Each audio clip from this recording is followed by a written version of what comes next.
people can see that they are working. People are supposed to feel it in their lives. Mr. Rotimi, you don't understand that if they are actually doing the right thing, people will feel it. You don't have to ask people to say they are feeling it or tell them to be patient. Okay, that what you are doing is working. What Tinubu and his gang are doing, that it is actually working. You don't have to tell people. People will feel it. Do you understand? Those of you who are the ass lickers, the crumb eaters, the crumb chasers, the bat idiots, including the old cyberbarians. You don't have to force people to believe what they can't feel. And you can call them negative or others you want to call them. That's your own cup of tea. Okay? So you can choose to live and die in your own warped slavery. But there are those that won't keep short. People like us won't kind of keep our mouth shut. And you can call it negative. We hope your positivity is now turning on the electricity in Nigeria. It's actually getting people back to their farms, like people going back to their real farm. You don't have to actually say, are you not feeling it? People are feeling Tinubu negatively already. Your currency, your country, your economy is in the gutters. And you know that. So positive about what? So here was what if Tinubu response. This is the boring part. I chose to start with the boring part, okay? Here is Tinubu's response, okay? And I do not intend to make any sense of it because it is mostly senseless stuff he says, okay? Incoherent and nonsense that he spews, right? And then he will be telling you about prosperity, prosperity, our children, prosperity, investor, like that is all bad-dash, all right? But we are going to get to that before we get to something more interesting, okay? Tonight, here is what Tinubu said yesterday at that dinner organized by the certificate forger Umba himself. Umba, Peter Umba. You see, it shows so much of greatness of the Enugu state. No matter how much of a structure, concrete or metal, you build, without a good successor, you have gotten nothing. I'm glad Enugu has a very, very good tomorrow today. And I salute Peter Umba for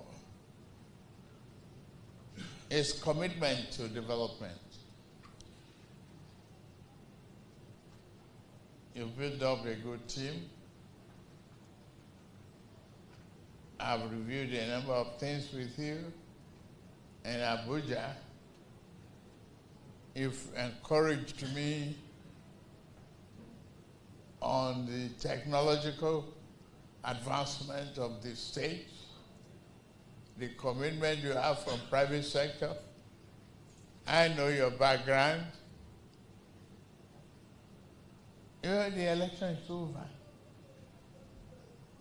We have to move the nation forward. And you are demonstrating that commitment, irrevocable commitment to human development. I don't care which party you come from.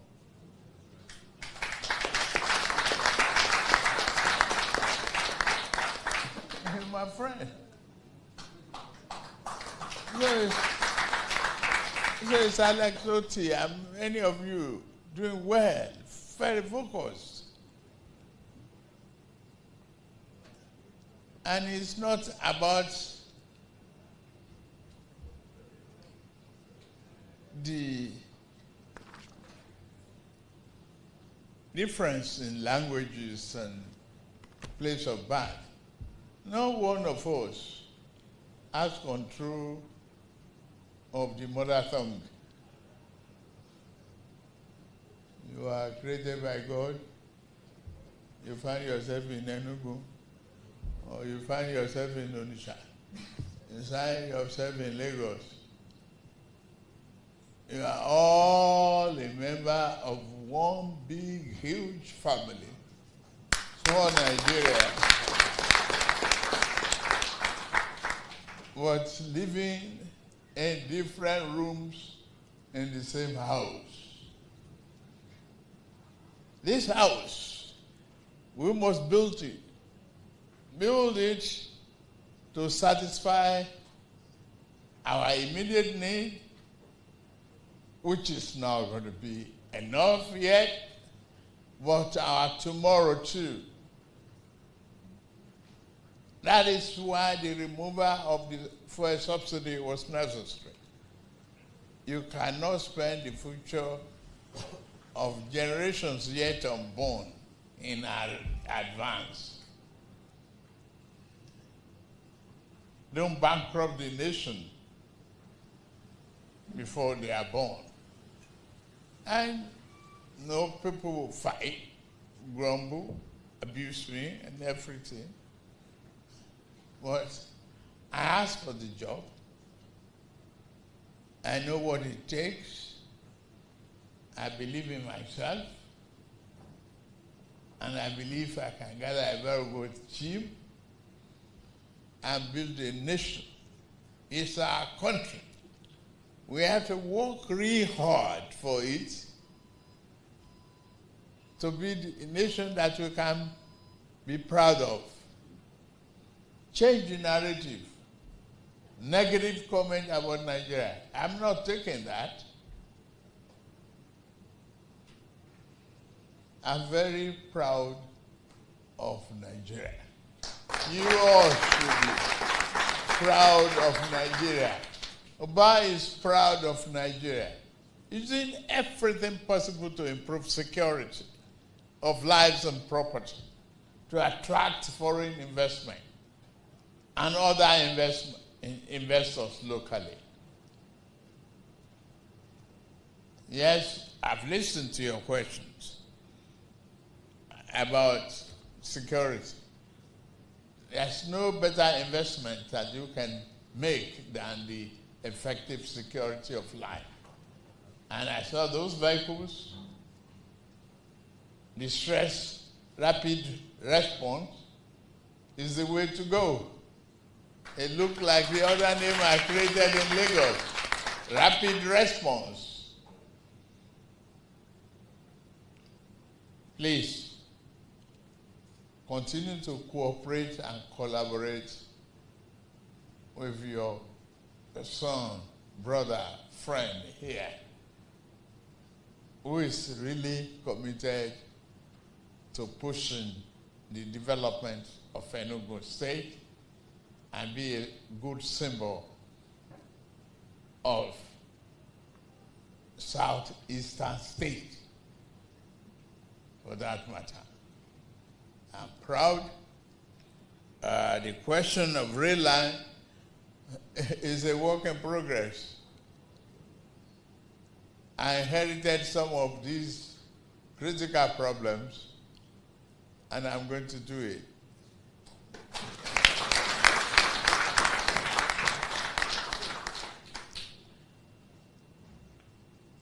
Support for the gas infrastructure. Sure. Gas is alternative fuel. And there's no wasting of time, but invest more in it. We'll do it together. I'm lucky. I have good governors. No, some may be angry with me locally, but we just have to push. The pig, Yoruba, we say Yoruba, that the pig will get to the slaughter But there will be a lot of noise. Live with the noise. Thank you very much. Nuisance, Lele. So that we can't let that pass without letting the viewers know that that is the nuisance in charge of that contraption, the druggie, Tinubu in charge of a contraption where they mostly live and believe in their own lies. You know, when you begin to believe in your own lies, that makes you a very dangerous person. That means you are never going to be open for any correction or any adjustment whatsoever, because you are lying to yourself and you are believing the lies. So there's no room for any sort of advice or correction. So you see what they are putting out there? It's very simple. So Tinubu and his handlers everywhere is still pretty much like campaigning. That's what he's doing. Okay. So the future generation whose future has been mortgaged already, their actions or his actions has led to the impoverishment of millions of Nigerians and destruction of businesses. But that's not how they are seeing it. They are seeing themselves as, you know, we are doing well. Do you know that we are doing very well, right? That we printed over 24 trillion naira in a year. We are doing well, right? And the fact that we have also borrowed over $15 billion, that's a very good thing. We are doing well, putting the supposed future, the generations yet unborn, the future already mortgaged. They will be born into poverty, the poverty that is completely not their own creation. All right? But they want you to be positive. The man, the number one, the marketer of the contraption, Tinubu, is talking about, I love Nigeria. When did that start? When did Tinubu started loving Nigeria? Right? It started from the moment he felt like it could be president, right? It must be. Okay? So these are the lies they tell themselves, and they repeat the lies, and they believe in the lies. And you see, anything outside that is considered as you hating us. It's because you hate us. While Tinubu was in Enugu, Shitty Man was in Ibadan to attend the wedding ceremony of Ekiti governor, his own arrival.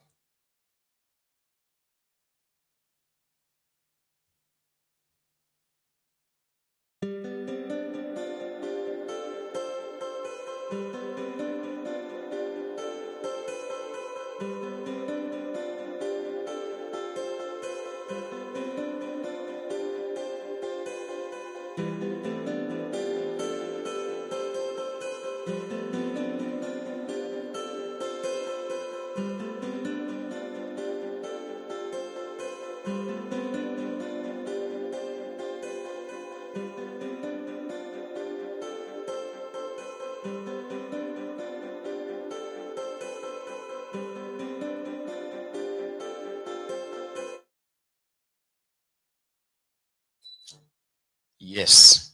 Ekiti governor's daughter was getting married, and Shitty Man was said to have been sent to represent Tinubu there. And then when he was given a mic to speak, briefly, what he had to say at the event. I'm here to represent Mr. President, to bring his best wishes to the couple and the parents of the bride and the groom.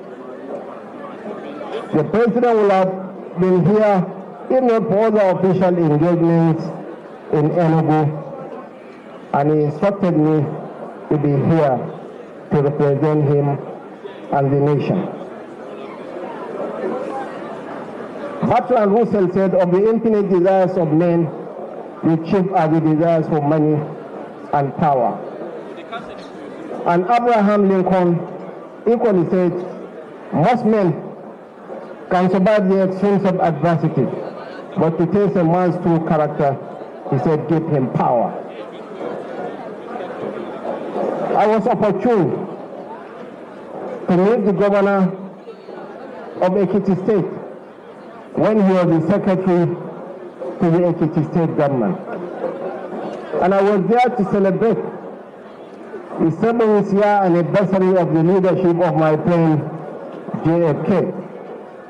And the Lord told him to welcome me to deliver a lecture. He came out, and the moment I disembarked from the car, we shook hands. And I had that intuitive feeling that this guy will be the next governor of Ekiti State. He exuded humility. And I said, you will be the next governor of Ekiti State. And the rest is history. Rab Waldo Emerson said, what you are is so loud that I can't hear what you are saying. We don't need anybody to tell us much about his persona. Here, we have all his predecessors in office and their spouses. We have Otumbani Adebayo and his wife Erelu Adebayo. We have my very good friend, John Kaede Payemi, and his wife Erelu Bisi Payemi. We have former Governor Ola Oni. And we have Governor Peter Payoshe, a very erudite political maverick. Nuisance lele.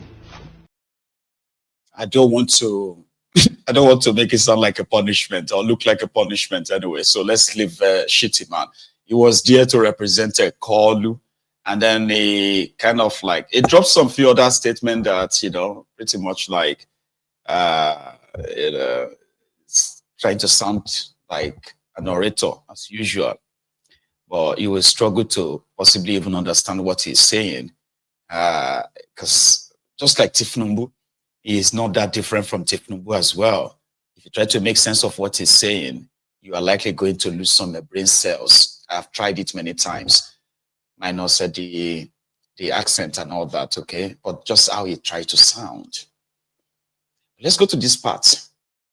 We are on the part of APC, Egbekebe. Everything they are doing is for the betterment of that contraption.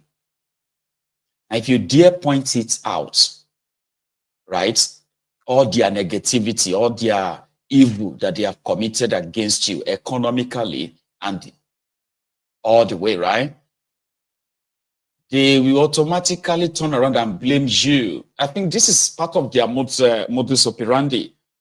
APC, Egbekebe loves to accuse people of what they are doing.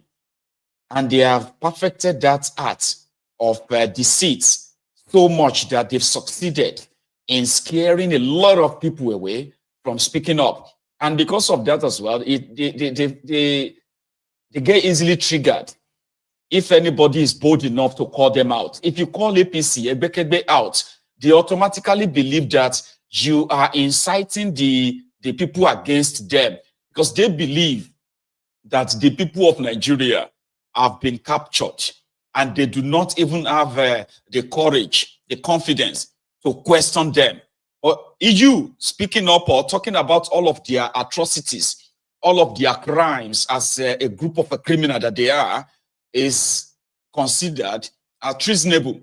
It is believed that you are inciting the people to rise up against them when the people were supposed to be praying for them. And they don't take that lightly. They don't. Moka, his name is Frank Moka or something like that, is the spokesperson or maybe the PRO of the APC. Egbekebe. At first, he had this to say about Tinubu's regime's policies. They are all speaking the same language. They said Tinubu's policies are working. Nigeria is recovering. As much as the data is contrary to that, available, verifiable data is contrary to what these guys are saying. But they continue to repeat it by telling you that because Tinubu removed subsidy, if not, Nigeria would have been like, I don't know what Nigeria would have been like. That's what they said. Tinubu devalued Nigeria naira. Inflation jumped. Food inflation jumped. Insecurity skyrocketed. And then the human rights abuse is also there. But to them, no, Nigeria is fine now. Even if you can't feel it right now, it is because, one, you are impatient. Two, you are their enemy. Because, yeah, you are enemy of government. That you don't believe that their policy is working. That automatically means you are enemy. So I have no way of understanding them. But I just, what I pick out of that is that they believe that the more they repeat a lie, the more it becomes the truth. Listen to this madman first. The president in his New Year's statement was very clear. He did, in fact, lay out, just very broad strokes of some of the major progress that this administration has attained in the last, several months. While realistically acknowledging that there remain challenges to the country, economic challenges, even security challenges to the country. The president is being very balanced and very real with Nigerians. He's not trying to gaslight anyone. He is calling it as it is. Now, having said that, economics is economics. Economics is not magic. Macroeconomic, gains will, in time, translate to specific dining table, living room benefits to Nigerians. That is already starting. Now, you see, I listened to your previous guests, Mr. Ame, who was speaking about poverty as though Nigeria has been without poverty since, our independence, or even before independence. That is not the case. As of 2012, 2013, 2014, nearly 50% of Nigerians lived in multidimensional poverty. You see, I think it's really misleading for anyone, whether it's Peter Obi or Mr. Ame or anyone else, to come on national television to, speak about poverty as though poverty dropped from the sky last night. It didn't. No one wishes for any citizen to be poor or to live in poverty or to struggle with basic, necessities. No one, not the president, not myself, not any Nigerian, I believe. But, unfortunately, that is the human condition. That, even in some of the wealthiest countries of the world, people struggle and they, initiate programs that are aimed to transform the fundamental conditions that create or sustain poverty. That is what this president is doing. Now, if the richest countries of the world can initiate policies and actually create targets which are monitored over the short, medium, and long term for those targets to be achieved, now, who says that, we mustn't do that? That once a policy is announced, everything is supposed to completely, resolve. Now, look at the, energy sector. We are seeing improvements. Yes, there was that, deregulation, that whole removal of subsidy, which created initial, pain, and maybe the pain, continues to linger. However, with the reforms that are beginning to now bear fruits, we have, our local refineries that have been moribund for long periods of time, over decades. They didn't function through the significant portion of the PDP administration in this country. These refineries were simply just sitting there. Nothing was going on. Now, Port Harcourt is running. Warri has just, started to run. So, look, my point is that, the benefits from all of this, in terms of economies of scale, how this then translates to maybe cheaper fuel, we're already seeing stability. This is the first Christmas I know in recent years where we were not queuing for petrol. That is a benefit. the price has just lowered in the last couple of weeks. That is also a benefit. And over time, competition, when Warri is producing, Port Harcourt is producing, hopefully, Kaduna begins to, burn, and Dangote, is also producing. There's no way that we're not going to see, a progressive decrease in price of petrol to make it easier for people to actually buy fuel and power their, machines, whether it's cars or other forms of machine. But I think that, we need to all just take a perspective and understand that these benefits we speak about are beginning to, come down, in the, way it matters. Mr. Moka, if you can hear me, This is why we are very if you can optimistic hear about me, this.